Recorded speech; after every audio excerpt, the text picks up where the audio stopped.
xibaar yu wér te wóor ca tàng ba abonnez-vous pour ngeen di mën di jot suñuy vidéo.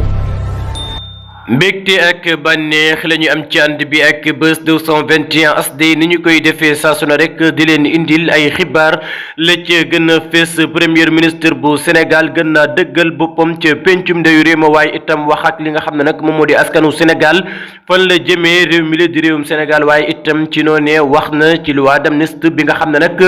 ka fi nekkoon jiitu réew moo ko fi defoon waaye itam ngir dàq lépp loo xam ne ay ñaawteef la yu mu defoon ki la di premier ministre bu Sénégal Ousmane Sonko niki tey ji DPG ba muy amal ca pencum ndawi réew mu Sénégal ma ngay xamle ne nag boobu lépp loi d'amnistie des na ko dindi fii ak semaine kon nag ñenn ñu doon wax ne loi d'amnistie bi kenn du ko laal ku ci mel ne ki nga xam ne nag moom moo di Aïssata Tall Sall bokk ci APR moom nag bëgg-bëggam boobee du antu ndax ki nga xam ne nag moom moo di premier ministre bu Sénégal di chef de gouvernement moom nag daal dinay xamle ne des na ko dindi fii ak semaine bu ko defee nag ñu xool responsable yi nga xam ne nag seen loxo dugg na ci événement mars yi nga xam ne nag amoon na fi waaye itam ñi nga xam ne jot nañoo ñàkk seen bakkan waaye itam ñi nga xam ne jot nañoo ñàkk seeni cër ñu xam ñan ñoo leen ko def waaye itam ci noonee ba tey ki nga xam ne nag moom moo di Barthélémy Dias niki tey jii ay ndawam bëggoon nañoo amal li nga xam ne nag moom moo di manifestation pacifique foofee ca Ndakaaru Njaay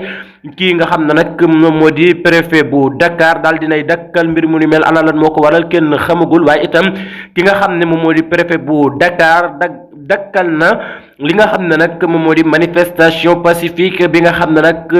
ñii di ndawi Khalifa Ababacar Sall wala sax ñu ne taxawu Sénégal bëggoon nañu ko amal la ko waraloon nag du leen lu dul radiation ki la di Barthélémy Dias foofee ca pencum ndawi réew ma waaye itam foofee nga xam ne nag moom moo di ca mairie bu Dakar moom mi la di Barthélémy Dias ay ndawam gàntal nañu leen seenu bëgg-bëgg.